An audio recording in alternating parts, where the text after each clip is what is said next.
ਸਤਿ ਸ਼੍ਰੀ ਅਕਾਲ। ਤੁਸੀਂ ਜੁੜੇ ਹੋਏ ਹੋ ਪੰਜਾਬੀ ਰੇਡੀਓ ਯੂਐਸਏ ਦੇ ਨਾਲ ਤੇ ਮੈਂ ਹਾਂ ਪ੍ਰਵੀਨ ਸ਼ਰਮਾ ਲੈ ਕੇ ਹਾਜ਼ਰ ਹਾਂ ਪ੍ਰੋਗਰਾਮ ਖਬਰ ਤੇ ਨਜ਼ਰ। ਖਬਰ ਤੇ ਨਜ਼ਰ ਪ੍ਰੋਗਰਾਮ ਦੇ ਵਿੱਚ ਕਈ ਅਹਿਮ ਤੇ ਕਈ ਖਾਸ ਖਬਰਾਂ ਨੂੰ ਲੈ ਕੇ ਚਰਚਾ ਕਰਨ ਦੇ ਲਈ ਜੁੜ ਚੁੱਕੇ ਨੇ ਪੰਜਾਬ ਤੋਂ ਪੱਤਰਕਾਰ ਦੀਪਕ ਸ਼ਰਮਾ ਚਨਾਰਥਲ ਜੀ। ਸ਼ਰਮਾ ਜੀ ਸਤਿ ਸ਼੍ਰੀ ਅਕਾਲ, ਸਵਾਗਤ ਹੈ ਜੀ ਪੰਜਾਬੀ ਰੇਡੀਓ ਯੂਐਸਏ ਤੇ। ਸਤਿ ਸ਼੍ਰੀ ਅਕਾਲ ਪ੍ਰਵੀਨ ਜੀ, ਸਾਰੇ ਦਰਸ਼ਕਾਂ ਨੂੰ, ਸਾਰੇ ਸਰੋਤਿਆਂ ਨੂੰ ਮੇਰੀ ਪਿਆਰ ਭਰੀ ਸਤਿ ਸ਼੍ਰੀ ਅਕਾਲ ਜੀ। ਖਬਰ ਤੇ ਨਜ਼ਰ ਪ੍ਰੋਗਰਾਮ ਨੂੰ ਸਪਾਂਸਰ ਕਰਦੇ ਨੇ ਖਾਲਸਾ ਇੰਸ਼ੋਰੈਂਸ ਏਜੰਸੀ ਵਾਲੇ, ਜਿਨ੍ਹਾਂ ਤੋਂ ਤੁਸੀਂ ਹਰ ਤਰੀਕੇ ਦੀ ਇੰਸ਼ੋਰੈਂਸ ਲੈ ਸਕਦੇ ਹੋ। ਇੰਸ਼ੋਰੈਂਸ ਬਾਰੇ ਪਤਾ ਕਰਨ ਦੇ ਲਈ ਇਹਨਾਂ ਦਾ ਨੰਬਰ ਹੈ 468 272 2500। ਇਹ 1992 ਤੋਂ ਲਗਾਤਾਰ ਇੰਸ਼ੋਰੈਂਸ ਬਿਜ਼ਨਸ ਦੇ ਵਿੱਚ ਨੇ, ਸ਼ਾਨਦਾਰ ਸੇਵਾਵਾਂ ਦੇ ਰਹੇ ਨੇ ਤੇ ਅਮਰੀਕਾ ਭਰ ਦੇ ਵਿੱਚ ਇੰਸ਼ੋਰੈਂਸ ਕਰਦੇ ਨੇ। ਅੱਜ ਹੀ ਕਾਲ ਕਰੋ 468 272 2500 ਤੇ।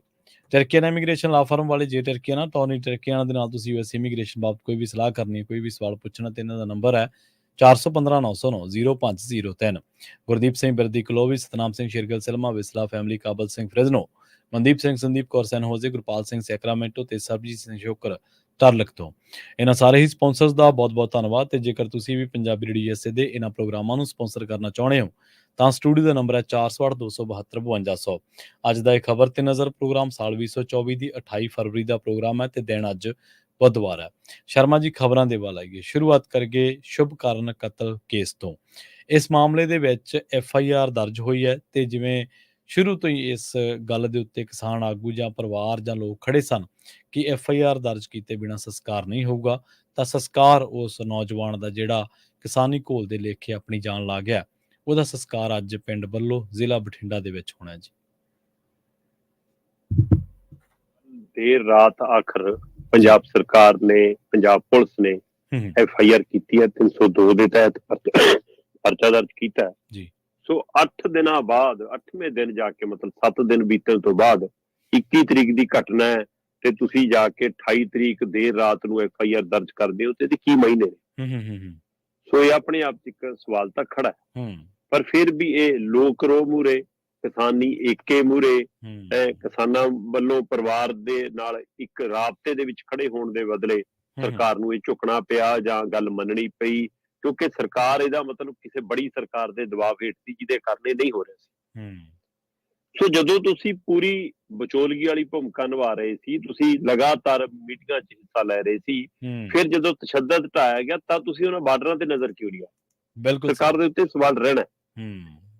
ਪ੍ਰਵੀਨ ਜੀ, ਇੱਕ ਵਾਰ ਤਾਂ ਇਹ ਆਪਾਂ ਕੱਲ ਹੀ ਗੱਲ ਕਰ ਰਹੇ ਸੀ ਕਿ ਇੱਕ ਵਾਰ ਤਾਂ ਸਰਕਾਰ ਆਪਣੇ ਕਾਨੂੰਨੀ ਮਾਹਿਰਾਂ ਨੇ ਇਹ ਵੀ ਰਾਏ ਕਰ ਰਹੀ ਸੀ ਕਿ ਸਾਰੇ ਮਸਲੇ ਤੋਂ ਪੱਲਾ ਝਾੜਨ ਲਈ 0 FIR ਕਰ ਲਈਏ। ਮਤਲਬ ਕਿ ਅਜੇ ਜੀ ਹੱਦ ਨਹੀਂ ਤੈਅ, ਥਾਂ ਨਹੀਂ ਤੈਅ, ਥਾਣਾ ਨਹੀਂ ਤੈਅ, ਇਸ ਲਈ ਉਹਨੂੰ 0 FIR ਦੇ ਹਵਾਲੇ ਨਾਲ ਆਪਾਂ ਦਰਜ ਕਰ ਲਈਏ ਕਿ ਲਓ ਜੀ FIR ਤਾਂ ਦਰਜ ਹੋ ਗਈ। ਜਦੋਂ ਇਹ ਤੈਅ ਹੋ ਗਿਆ ਕਿ ਕਿਸ ਹੱਦ 'ਚ ਪੈਂਦਾ ਸੀ ਉਹ ਏਰੀਆ, ਕਿਹੜੇ ਥਾਣੇ 'ਚ ਪੈਂਦਾ ਸੀ, ਕਿਵੇਂ ਕਾਰਵਾਈ ਕਰਨੀ ਹੈ, ਫਿਰ ਕਹਿੰਦੇ ਉੱਥੇ ਤਬਦੀਲ ਹੋ ਜਾਂਦਾ ਹੁੰਦਾ ਉਹ ਪਰਚਾ। ਪਰ ਫਿਰ ਆਖਰ ਦੇਰ ਰਾਤ ਖਬਰ ਮਿਲੀ ਕਿ 302 ਤੇ 114 ਦੇ ਤਹਿਤ 0041 ਨੰਬਰ FIR ਪਾਤੜਾ ਥਾਣੇ ਦੇ ਵਿੱਚ ਦਰਜ ਕਰ ਲਿਆ ਗਿਆ। ਸੋ ਇਸ ਤਹਿਤ ਇਹ ਪਰਚਾ ਦਰਜ ਹੋਇਆ ਤੇ ਉਸ ਤੋਂ ਬਾਅਦ ਜਦੋਂ ਉਧਰ ਰਜਿੰਦਰਾ ਹਸਪਤਾਲ ਦੇ ਵਿੱਚ ਇੱਥੇ ਸ਼ੁਭਕਰਨ ਦੀ ਡੈੱਡ ਬੋਡੀ ਪਈ ਆ ਜੀ, ਸੋ ਉਸ ਦੇ ਮੁਰਦਾ ਘਾਟ ਦੇ ਵਿੱਚ ਜਦੋਂ ਡਾਕਟਰਾਂ ਦੀ ਟੀਮ ਜਾਣ ਲੱਗੀ ਤਾਂ ਉੱਥੇ ਧਰਨੇ ਤੇ ਬੈਠੇ ਕਿਸਾਨਾਂ ਨੇ ਰੌਲਾ ਪਾ ਲਿਆ ਕਿ ਏਦਾਂ ਤੁਸੀਂ ਪੋਸਟਮਾਰਟਮ ਵੀ ਕਰ ਸਕਦੇ, ਸਾਡੇ ਕੋਲ FIR ਦੀ ਕਾਪੀ ਨਹੀਂ ਆਈ ਅਜੇ। ਤੇ ਫਿਰ ਕਾਫੀ ਦੇਰ ਰਾਤ ਤੋਂ ਬਾਅਦ 11 ਵਜੇ ਤੋਂ ਬਾਅਦ ਪਤਾ ਲੱਗਦਾ ਕਿ ਉੱਥੇ ਪੋਸਟਮਾਰਟਮ ਦੀ ਕਾਰਵਾਈ ਫਿਰ ਸ਼ੁਰੂ ਹੁੰਦੀ ਹੈ, ਜਾਂ ਅੱਜ ਹੁਣ ਸਵੇਰੇ ਨਵੇੜ ਕੇ ਉਸ ਦੀ ਕਾਰਵਾਈ ਤੋਂ ਬਾਅਦ ਫਿਰ ਲਾਸ਼ ਨੂੰ ਉਹਦੇ ਪਿੰਡ ਪਹੁੰਚਦਿਆਂ ਕਰਕੇ ਫਿਰ ਉਹਦਾ ਅੰਤਮ ਸੰਸਕਾਰ ਅੱਜ ਪਿੰਡ ਕੀਤਾ ਜਾਣਾ। ਅੱਜ ਪਿੰਡ ਦੇ ਵਿੱਚ ਵੱਡੇ ਇਕੱਠ ਦੀ ਸੰਭਾਵਨਾ ਬਣੀ ਹੋਈ ਹੈ। ਪਰ ਇਹ ਸਭ ਦੇ ਦਰਮਿਆਨ ਪ੍ਰਵੀਨ ਜੀ, ਪ੍ਰਿਤਪਾਲ ਦੇ ਮਾਮਲੇ ਦੇ ਵਿੱਚ ਜਿਹੜਾ ਜ਼ੇਰੇ ਇਲਾਜ ਹੈ PGI ਦੇ ਵਿੱਚ, ਉਹਦੇ ਲਈ ਵੀ ਕਮੇਟੀ ਬਣਾ ਦਿੱਤੀ ਗਈ। ਉਹ ਕਮੇਟੀ ਪੂਰੀ ਰਿਪੋਰਟ ਦੇਗੀ ਕਿ ਉਹਦੇ ਤੇ ਕਿਹੋ ਜਿਹਾ ਤਸ਼ੱਦਦ ਹੈ, ਕਿਹੋ ਜਿਹੀਆਂ ਸੱਟਾਂ ਨੇ, ਕਿੰਨੀਆਂ ਗੰਭੀਰ ਨੇ। ਸੋ ਉਸ ਦੇ ਉੱਤੇ ਵੀ ਨਜ਼ਰ ਰਹਿਣੀ ਹੈ ਸਾਡੀ। ਪਰ ਇਹ ਸਭ ਦੇ ਦਰਮਿਆਨ ਕੱਲ ਸੀਗੀ 28 ਤਰੀਕ। ਸੋ ਉਸ ਦਿਨ ਜਥੇਬੰਦੀਆਂ ਨੇ ਫੈਸਲਾ ਲੈਣਾ ਸੀ ਕਿ 29 ਨੂੰ ਹੁਣ ਅਗਾਂਹ ਕੀ ਕਰਨਾ।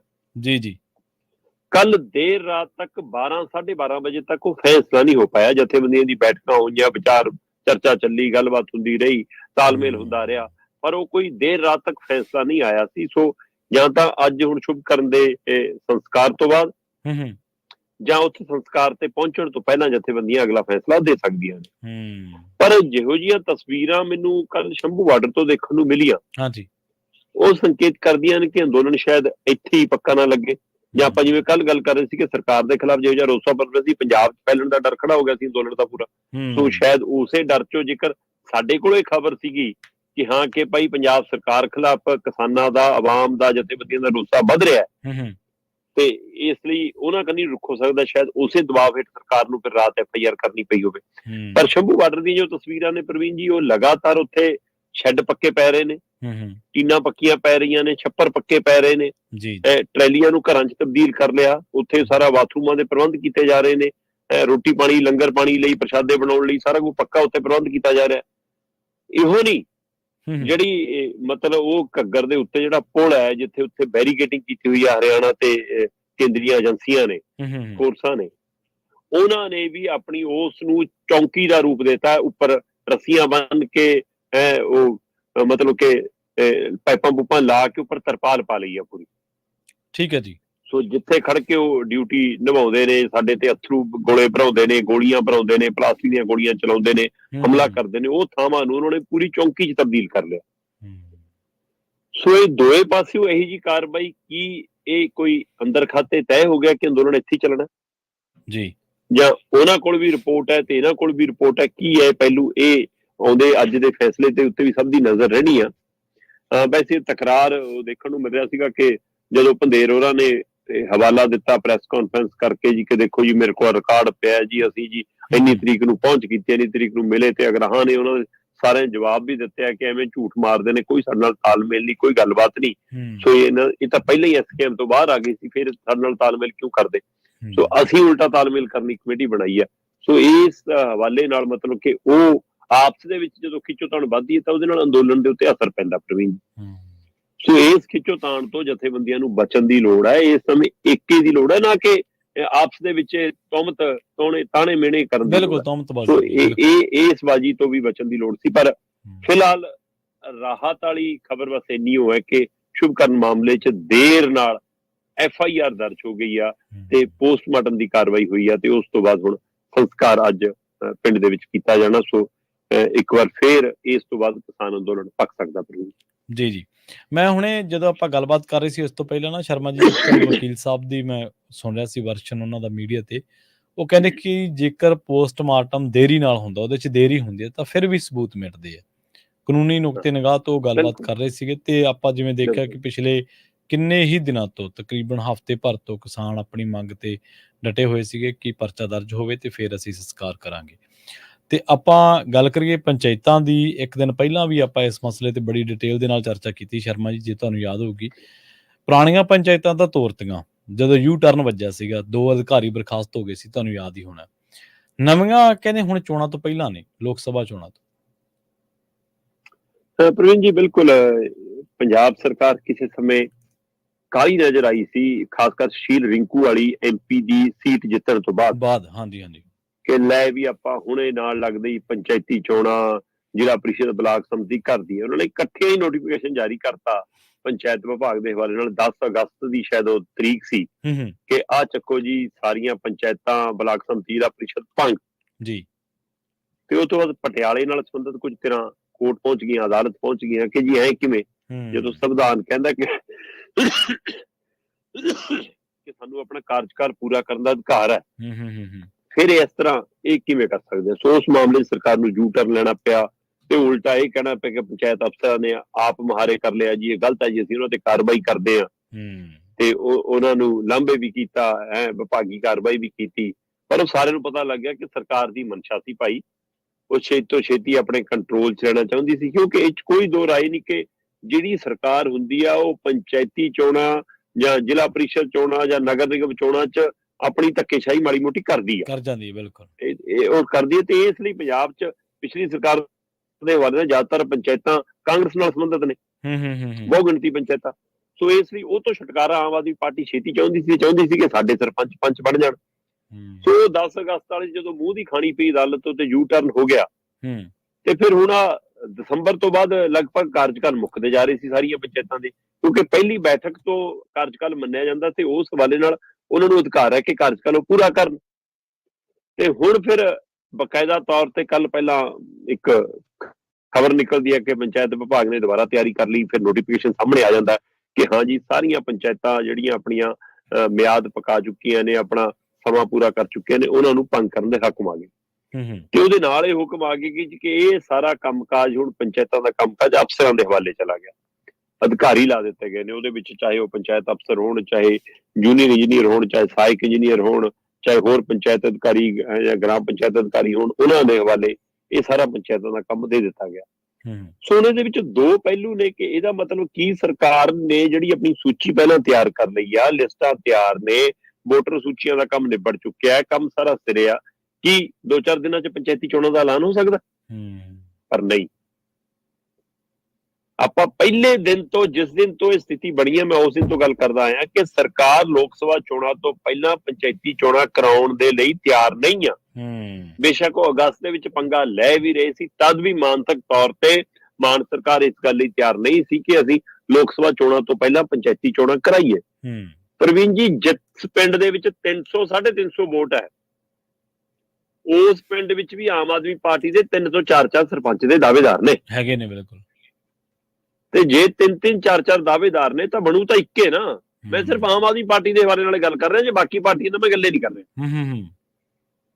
ਅਕਾਲੀਆਂ 'ਚ ਵੀ 1-2 ਹੋਣਗੇ, ਕਾਂਗਰਸੀਆਂ ਦੇ ਵੀ 1-2 ਹੋਣਗੇ, ਮੌਜੂਦਾ ਵੀ ਚਾਹੂਗਾ, ਸਾਬਕਾ ਵੀ ਚਾਹੂਗਾ, ਨਵਾਂ ਵੀ ਬਣਨਾ ਚਾਹੂਗਾ। ਉਹਨਾਂ ਪਾਰਟੀਆਂ ਨੂੰ ਲਾਂਭੇ ਛੱਡ ਕੇ ਜੇ ਕੱਲੀ ਆਮ ਆਦਮੀ ਪਾਰਟੀ ਦੇ ਹਵਾਲੇ ਨਾਲ ਵੀ ਗੱਲ ਕਰੀਏ, ਜੇ ਉਹਨਾਂ ਦੇ ਇੱਕ ਪਿੰਡ 'ਚ 3-3 4 ਦਾਅਵੇਦਾਰ ਨੇ ਤੇ ਉਹਨਾਂ 'ਚੋਂ ਇੱਕ ਬਣੂਗਾ।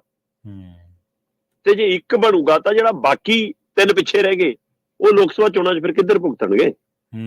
ਬਿਲਕੁਲ ਸਹੀ ਹੈ। ਤੇ ਉਧਰ ਅਕਾਲੀ ਕਾਂਗਰਸੀ ਤਾਂ ਪਹਿਲੇ ਨਹੀਂ ਨਾਲ ਭੁਗਤਣਗੇ। ਸੋ ਇਸ ਲਈ ਆਮ ਆਦਮੀ ਪਾਰਟੀ ਇਹ ਜੋੜ ਘਟਾ ਕਰਦੀ ਹੈ ਕਿ ਜੇ ਪਿੰਡ ਦੇ 4 ਜਾਂ 5 ਬੰਦੇ ਜਿਹੜੇ ਸਰਪੰਚ ਬਣਨ ਦੇ ਇੱਛਕ ਨੇ, ਸਾਡੀ ਪਾਰਟੀ ਵਾਲੇ ਵੀ ਤੇ ਹੋਰਨਾਂ ਪਾਰਟੀਆਂ ਵਾਲੇ, ਉਹ ਸਾਰੇ ਸਾਡੇ ਵਿਰੋਧ 'ਚ ਖੜ ਗਏ ਤੇ ਇੱਕ ਸਰਪੰਚ ਸਾਡਾ ਕੀ ਕਰੂਗਾ ਫਿਰ? ਇਸ ਲਈ ਜਿੰਨੇ ਦਾਅਵੇਦਾਰ ਨੇ ਉਹਨਾਂ ਸਾਰਿਆਂ ਨੂੰ ਘੋੜੀ ਤੇ ਚੜਾਈ ਰੱਖੋਗੇ, ਤੂੰ ਵੀ ਲਾੜਾ, ਤੂੰ ਵੀ ਲਾੜਾ, ਤੂੰ ਵੀ ਲਾੜਾ, ਤੇ ਉਹ ਤੋਂ ਪਹਿਲਾਂ ਲੋਕ ਸਭਾ ਦੀਆਂ ਵੋਟਾਂ ਪਵਾ ਲਓ। ਤੇ ਉਸ ਸਮੇਂ ਤੱਕ ਉਹਨਾਂ ਨੂੰ ਲੱਗੇ ਕਿ ਹਾਂ ਅਸੀਂ ਉਹ ਸਰਵਾਲਾ ਤੇ ਅਗਲਾ ਨੰਬਰ ਸਾਡਾ ਹੀ ਆ। ਸੋ ਇਸ ਲਈ ਲੋਕ ਸਭਾ ਚੋਣਾਂ ਉਹ ਪਹਿਲਾਂ ਕਰਾਉਣ ਦੇ ਮੂਡ 'ਚ ਨੇ ਤਾਂ ਕਿ ਪਿੰਡਾਂ ਦੇ ਵਿੱਚ ਜਿੰਨੇ ਸਰਪੰਚੀ ਦੇ, ਜਿੰਨੇ ਪੰਚੀ ਦੇ ਦਾਅਵੇਦਾਰ ਨੇ ਉਹ ਭੱਜ ਕੇ ਪਾਰਟੀ ਲਈ ਕੰਮ ਕਰਨ, MLA ਨੂੰ ਦਿਖਾਉਣ, MP ਉਮੀਦਵਾਰ ਨੂੰ ਦਿਖਾਉਣ, ਆਪਣੇ ਲੀਡਰਾਂ ਨੂੰ ਦਿਖਾਉਣ ਕਿ ਦੇਖੋ ਜੀ ਅਸੀਂ ਇੰਨਾ ਕੰਮ ਕੀਤਾ। ਇਸ ਲਈ ਸਰਪੰਚੀ ਵਾਲਾ ਤਾਜ ਸਾਡੇ ਸਿਰ ਤੇ ਰੱਖ ਦਿਓ। ਸੋ ਇਸ ਲਈ ਇਹ ਬਿਲਕੁਲ ਸਪਸ਼ਟ ਹੈ ਕਿ ਪੰਚਾਇਤੀ ਚੋਣਾਂ ਆਮ ਚੋਣਾਂ ਤੋਂ ਪਹਿਲਾਂ ਹੋਣ ਦੀ ਰੁਕਾ ਵੀ ਸੰਭਾਵਨਾ ਨਹੀਂ ਹੈ। ਪਰ ਇਹ ਸਭ ਦੇ ਦਰਮਿਆਨ ਪਹਿਲੂ ਇਹ ਵੀ ਹੈ ਕਿ ਮਾਰਚ ਤੱਕ ਦੇ ਕੁਝ ਕੰਮ ਉਲੀਕੇ ਹੋਏ ਨੇ ਪੰਚਾਇਤਾਂ ਨੇ ਕਈ ਪਿੰਡਾਂ 'ਚ। ਠੀਕ ਹੈ ਜੀ। ਹਾਂਜੀ। ਹੁਣ ਕੀ ਉਹ ਫੰਡਾਂ ਤੇ ਰੋਕ ਲੱਗ ਜੂਗੀ, ਉਹ ਕੰਮ ਰੁਕ ਜੂਗਾ? ਤੇ ਦੂਸਰੇ ਪਾਸੇ ਅਫਸਰਾਂ ਕੋਲ ਜਿਹੜਾ ਅਧਿਕਾਰ ਆ ਗਿਆ, ਉਹ ਤੋਂ ਬਾਅਦ ਕੀ ਬਚੇ ਹੋਏ ਫੰਡਾਂ ਦੀ ਕੋਈ ਦੁਰਵਰਤੋਂ ਦਾ ਖਤਰਾ ਤਾਂ ਨਹੀਂ ਖੜਾ ਹੋ ਗਿਆ ਕਿ ਚੋਣਾਂ ਦੇ ਹਵਾਲੇ ਨਾਲ ਕੋਈ ਉਹਨਾਂ ਦੀ ਵਰਤੋਂ ਹੋਵੇ? ਕੋਈ ਕੰਮ ਏਦਾਂ ਅਫਸਰਾਂ ਦੇ ਰਾਹੀਂ ਆਪਣੇ ਜਿਹੜੇ ਇਹਨੂੰ ਸਰਪੰਚ ਬਣਾਉਣਾ ਚਾਹੁੰਦੇ ਨੇ ਉਹਨਾਂ ਨੂੰ ਖੜਾ ਕੇ ਕੰਮ ਹੁੰਦਾ ਦਿਖਾ ਦੇਣੀ ਪਿੰਡ 'ਚ ਕਿ ਦੇਖੋ ਜੀ ਹੁਣ ਤਾਂ ਅਸੀਂ ਕਰਾਉਣ ਵੀ ਲੱਗ ਪਏ ਕੰਮ। ਇਹੋ ਜਿਹਾ ਵੀ ਕੋਈ ਚੱਕਰ ਹੈ? ਸੋ ਪੈਸਾ ਖੁਰਦ-ਬੁਰਦ ਵੀ ਹੋ ਸਕਦਾ। ਪੰਚਾਇਤੀ ਪੈਸਾ ਆਮ ਚੋਣਾਂ ਲਈ 'ਚ ਵੀ ਕੰਮ ਕਿਤੇ ਕਰ ਸਕਦਾ, ਇਹਦੇ ਉੱਤੇ ਵੀ ਨਜ਼ਰ ਰੱਖਣ ਦੀ ਲੋੜ ਹੈ। ਦੂਜਾ, ਅਫਸਰਸ਼ਾਹੀ ਨੂੰ ਲਾਉਣ ਦਾ ਮਤਲਬ ਇਹ ਵੀ ਹੁੰਦਾ ਹੈ ਕਿ ਜਿਹੜੇ ਮੌਜੂਦਾ ਸਰਪੰਚ ਨੇ ਉਹ ਨਵੀਂ ਚੋਣ ਹੋਣ ਤੱਕ ਜਾਂ ਆਮ ਚੋਣਾਂ ਜਿਵੇਂ ਹੋਣੀਆਂ ਉਦੋਂ ਤੱਕ ਕੁਸਕਣ ਨਾ ਡਰ ਕੇ ਰਹਿਣ ਕੇ ਪਤਾ ਨਹੀਂ ਅਫਸਰ ਸਾਡਾ ਕੋਈ ਨੁਕਤਾ ਨਾ ਕੱਢ ਲਵੇ, ਜੀ ਸਾਡਾ ਕੋਈ ਪੁਰਾਣਾ ਚਿੱਠਾ ਨਾ ਖੋਲ ਲਵੇ। ਸੋ ਬੇਈਮਾਨਾਂ ਨਾਲੋਂ ਵੀ ਇਮਾਨਦਾਰਾਂ ਨੂੰ ਜ਼ਿਆਦਾ ਡਰ ਹੈ। ਬੇਈਮਾਨ ਨੂੰ ਡਰ ਨਹੀਂ ਹੁੰਦਾ ਕਿਉਂਕਿ ਬੇਈਮਾਨ ਨੇ ਤਾਂ ਖਾਸਾ ਕੁਝ ਸੈਟਅਪ ਕੀਤਾ ਹੋਊਗਾ, ਸੋ ਉਹਨੇ ਤਾਂ ਹਿੱਸਾ ਪੱਤਾ ਵੰਡਿਆ ਹੋਊਗਾ। ਜਿਹੜਾ ਇਮਾਨਦਾਰ ਅਸਲੀ ਡਰ ਉਹਨੂੰ ਹੁੰਦਾ ਕਿ ਉਹਨੂੰ ਬੇਵਜ੍ਹਾ ਤੰਗ ਕਰਦੇ ਨੇ ਤੇ ਚਿੱਟਕਪੜੀਆ ਜਿਹੜਾ ਬਿਲਕੁਲ ਸਹੀ ਮਾਇਨੇ 'ਚ ਚਿੱਟਕਪੜੀਆ ਹੋਵੇ ਉਹ ਨਹੀਂ ਚਾਹੁੰਦਾ ਹੁੰਦਾ ਕਿ ਚਿੱਟੇ ਪੈਣ ਕਿਸੇ ਤਰ੍ਹਾਂ ਦੇ ਨਾ। ਸੋ ਇਸ ਲਈ ਇਹ ਸਥਿਤੀ ਦੇ ਵਿੱਚ ਵੀ ਹੈਗਾ ਕਿ ਮੌਜੂਦਾ ਸਰਪੰਚ ਜਿਹੜੇ ਲਾਂਭੇ ਕੀਤੇ ਨੇ, ਮੌਜੂਦਾ ਪੰਚਾਇਤਾਂ ਜਿਹੜੀਆਂ ਲਾਂਭੇ ਕੀਤੀਆਂ ਨੇ, ਉਹਨਾਂ ਨੂੰ ਵੀ ਸਰਕਾਰ ਸਰਕਾਰੀ ਤੰਤਰ ਨਾਲ ਚੋਣਾਂ ਤੱਕ ਡਰਾ ਕੇ ਰੱਖਣ ਦੀ ਕੋਸ਼ਿਸ਼ ਕਰੇਗੀ ਤਾਂ ਕਿ ਉਹ ਵੀ ਸਾਡੇ ਖਿਲਾਫ ਖੁੱਲ੍ਹ ਕੇ ਨਾ ਭੁਗਤਣ। ਕੁੱਲ ਮਿਲਾ ਕੇ ਪੰਚਾਇਤਾਂ ਭੰਗ ਕਰਨ ਦੇ ਪਿੱਛੇ ਲੋਕ ਸਭਾ ਚੋਣਾਂ ਦਾ ਹੀ ਏਜੰਡਾ ਹੈ, ਪੰਚਾਇਤੀ ਏਜੰਡਾ ਨਹੀਂ ਹੈ। ਜੀ ਬਿਲਕੁਲ। ਤੇ ਆਪਾਂ ਜਦੋਂ ਵੀ ਇਸ ਗੱਲ ਬਾਰੇ ਚਰਚਾ ਕੀਤੀ ਆਪਾਂ ਹਮੇਸ਼ਾ ਇਹ ਗੱਲ ਕਹੀ ਹੈ ਕਿ ਜਿਹੜੇ 73ਵੀਂ ਸੋਧ ਦੇ ਮੁਤਾਬਕ ਪੰਚਾਇਤਾਂ ਨੂੰ 18 ਨੂੰ ਇਖਤਿਆਰ ਮਿਲਿਆ ਉਹ ਵੀ ਦਿੱਤੇ ਜਾਣ। ਜਿਹੜਾ ਤੁਸੀਂ ਕਿਹਾ ਨਾ ਅਫਸਰਸ਼ਾਹੀ ਫੰਡਾਂ ਦੀ ਦੁਰਵਰਤੋਂ, ਇਹ ਖਦਸ਼ਾ 101% ਹੀ ਤੁਹਾਡਾ ਜਾਇਜ਼ ਹੈ ਤੇ 101% ਹੀ ਆਪਾਂ ਦੇਖਿਆ ਪਿੰਡਾਂ ਦੇ ਵਿੱਚ ਕਿਵੇਂ ਹੁੰਦਾ ਹੈ। ਬਿਲਕੁਲ। ਅਫਸਰ ਪਹਿਲਾਂ ਸਰਪੰਚ ਤੋਂ ਪੁੱਠੇ ਸਿੱਧੇ ਕੰਮ ਆਪ ਕਰਾਉਂਦੇ ਆ, ਫੇਰ ਉਹਨੂੰ ਡਰਾਉਂਦੇ ਆ ਕਿ ਜੇ ਤੂੰ ਆਹ ਫਾਈਲ ਨਾ ਪੂਰੀ ਕੀਤੀ ਤੇਰੇ ਕੋਲ ਤਾਂ ਆ ਵੀ ਹੈ ਨਹੀਂ ਤੇ ਫੇਰ ਉਹਦੇ ਤੋਂ ਉਹੀ ਹੋਰ ਪੁੱਠਾ ਕੰਮ ਕਰਾਉਂਦੇ ਆ। ਇਸ ਮਾਮਲੇ 'ਚ ਉਹਨਾਂ ਲੋਕਾਂ ਦੀ ਹਾਲਤ ਤਾਂ ਬਹੁਤ ਪਤਲੀ ਪੈ ਜਾਂਦੀ ਹੈ ਜਿਨ੍ਹਾਂ ਦੀਆਂ ਘਰੋਂ ਬੀਬੀਆਂ, ਉਹ ਭਾਵੇਂ ਉਹ ਮਾਤਾ ਉਹਨਾਂ ਦੀ ਹੋਵੇ ਸਰਪੰਚ, ਭਾਵੇਂ ਉਹ ਉਹਨਾਂ ਦੀ ਪਤਨੀ ਹੋਵੇ, ਭਾਵੇਂ ਉਹਨਾਂ ਦੀ ਭੈਣ ਹੋਵੇ, ਹਾਂਜੀ, ਉਹ ਸਰਪੰਚ ਹੋਵੇ, ਕਿਉਂਕਿ ਉਹ ਫਿਰ ਕਹਿ ਦਿੰਦੇ ਵੀ ਫਿਰ ਹੱਥ ਕੜੀ ਤਾਂ ਫਿਰ ਉਹਨਾਂ ਨੂੰ ਲੱਗੂਗੀ, ਤੈਨੂੰ ਕਿਸੇ ਨੇ ਨਹੀਂ ਪੁੱਛਣਾ। ਸੋ ਇਹ ਜਿਹੜੀਆਂ ਸਾਡੇ ਖਾਮੀਆਂ ਜਿਹੀਆਂ ਪੈ ਗਈਆਂ ਨਾ ਸ਼ਰਮਾ ਜੀ, ਲੋਕਤੰਤਰ ਦੀ ਸਭ ਤੋਂ ਛੋਟੀ ਇਕਾਈ ਤਾਂ ਆਪਾਂ ਇਹਨੂੰ ਕਹਿੰਦੇ ਆ ਪਿੰਡ ਨੂੰ, ਕੀ ਹੈਗੀ ਹੈ, ਪਰ ਉਹਦੇ 'ਚ ਕੋਈ ਡੈਮੋਕ੍ਰੈਟਿਕ ਸਿਸਟਮ ਕਿੰਨਾ ਕੁ ਜਿਉਂਦਾ, ਇਹ ਇੱਕ ਡਿਬੇਟ ਦਾ ਵਿਸ਼ਾ, ਵੱਡਾ ਵਿਸ਼ਾ, ਬਿਲਕੁਲ। ਤੇ ਰੰਗਲੇ ਪੰਜਾਬ ਦੇ ਵਿੱਚ ਕਹਿੰਦੇ 60 ਲੱਖ ਖਰਚ ਕੇ ਦੁਨੀਆ ਦਾ ਸਭ ਤੋਂ ਵੱਡਾ ਪਰੌਂਠਾ ਬਣਿਆ ਜੀ। ਬਿਲਕੁਲ ਪ੍ਰਵੀਨ ਜੀ, ਇਹ ਵੈਸੇ ਤਾਂ ਦੋ ਪਹਿਲੂ ਨੇ ਇਸ ਖਬਰ ਦੇ। ਹਾਂਜੀ, ਕਿ ਇਤਿਹਾਸਕ ਤੌਰ ਤੇ ਜੀ ਇਹ ਪੰਜਾਬ ਦੇ ਅੰਮ੍ਰਿਤਸਰ ਜਿਹੜਾ ਮਤਲਬ ਕਿ ਸਿਫਤੀ ਦਾ ਘਰ ਹੈ ਤੇ ਖਾਣ ਪੀਣ ਲਈ ਵੀ ਜਾਣਿਆ ਜਾਂਦਾ ਹੈ ਨਾ। ਸੋ ਲਾਹੌਰ ਤੇ ਅੰਮ੍ਰਿਤਸਰ ਦੀ ਇਸ ਪੱਖੋਂ ਵੀ ਮੈਂ ਇੱਕ ਵੱਖਰੀ ਹੈ ਕਿ ਉੱਥੇ ਖਾਣ ਪੀਣ ਦਾ ਬੜਾ ਇੱਕ ਨਿਵੇਕਲਾ ਤਰੀਕਾ। ਸੋ ਪਰ ਹੁਣ ਪਰੌਂਠੇ ਦੇ ਮਾਮਲੇ 'ਚ ਉਹਨਾਂ ਨੇ ਇੱਕ ਰਿਕਾਰਡ ਪੈਦਾ ਕੀਤਾ ਕਿ ਵਰਲਡ ਰਿਕਾਰਡ ਬਣ ਗਿਆ, ਗਿਨੀਜ਼ ਬੁੱਕ ਦੇ ਵਿੱਚ ਰਿਕਾਰਡ ਦਰਜ ਹੋ ਗਿਆ ਕਿ ਦੁਨੀਆ ਦਾ ਸਭ ਤੋਂ ਵੱਡਾ ਪਰੌਂਠਾ। ਸੋ ਇਹ 8 ਫੁੱਟ ਲੰਬਾ ਹੈ, 4 ਫੁੱਟ ਚੌੜਾ ਹੈ, 2.5 ਘੰਟੇ 'ਚ ਬਣਿਆ ਹੈ ਨਾ। 10-10 ਤਵੇ ਲੱਗੇ ਨੇ ਇਹਦੇ ਪਰ, 10 ਬਾਈ 10 ਦਾ ਤਵਾ ਮਤਲਬ ਲਾ ਕੇ ਉਹਨੂੰ ਬਣਾਇਆ ਤੇ 22 ਕਿਲੋ ਦੇ 2 ਬੇਲਣੇ ਲਿਆਂਦੇ ਸੀ, ਉਹਨਾਂ ਨਾਲ ਇਹ ਪਰੌਂਠਾ ਬਣਿਆ ਤੇ 60 ਲੱਖ ਖਰਚ ਕੇ ਬਣਿਆ। ਅੱਛਾ। ਸੋ ਇਸ ਲਈ ਇੱਕ ਪਹਿਲੂ ਤਾਂ ਇਹ ਹੈ ਕਿ ਇਹ ਪੰਜਾਬ ਦੇ ਹਿੱਸੇ ਆਇਆ ਹੈ ਵਰਲਡ ਰਿਕਾਰਡ ਕਿ ਹਾਂਜੀ ਗਿਨੀਜ਼ ਬੁੱਕ ਦੇ ਵਿੱਚ ਦਰਜ ਹੋ ਗਿਆ ਕਿ ਸਭ ਤੋਂ ਵੱਡਾ ਪਰੌਂਠਾ ਪੰਜਾਬ 'ਚ, ਕਿਉਂਕਿ ਪਰੌਂਠਿਆਂ ਲਈ ਅਸੀਂ ਪੰਜਾਬੀ ਵੈਸੇ ਹੀ ਮਸ਼ਹੂਰ ਆਂਗੇ, ਅਸੀਂ ਪਰੌਂਠੇ ਬਹੁਤ। ਪਰ ਦੂਸਰੇ ਪਾਸੇ ਇਹ ਵੀ ਹੈ ਕਿ ਮਤਲਬ 60 ਲੱਖ 'ਚ ਪਰੌਂਠਾ, ਮਤਲਬ ਇਹ ਪੈਸਾ ਸਹੀ ਪੈਸੇ ਵੀ ਕਿਤੇ ਵਰਤਿਆ ਜਾ ਸਕਦਾ ਸੀ। 60 ਲੱਖ ਖਰਚ ਕੇ ਜੇਕਰ ਗਿਨੀਜ਼ ਬੁੱਕ ਤੋਂ ਸਰਟੀਫਿਕੇਟ ਲੈਣਾ, ਫਿਰ ਇਹ ਇਹੋ ਜਿਹਾ ਰੰਗਲਾ ਪੰਜਾਬ ਤਾਂ ਨਹੀਂ ਪੰਜਾਬ ਨੇ ਸੋਚਿਆ ਸੀ ਬਣਾਉਣ ਲਈ ਜਨਾਬ। ਬਿਲਕੁਲ ਸਹੀ।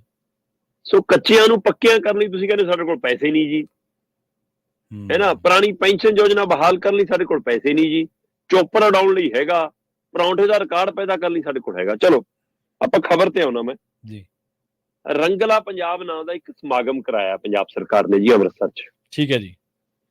ਮਤਲਬ ਹੁਣ ਮਾਨ ਸਾਹਿਬ ਦਾ ਇੱਕ ਸੁਪਨਾ ਸੀਗਾ, ਬੜਾ ਲੈਕਚਰਾਂ 'ਚ ਭਾਸ਼ਣਾਂ 'ਚ ਬੋਲਦੇ ਹੁੰਦੇ ਸੀ ਰੰਗਲਾ ਪੰਜਾਬ।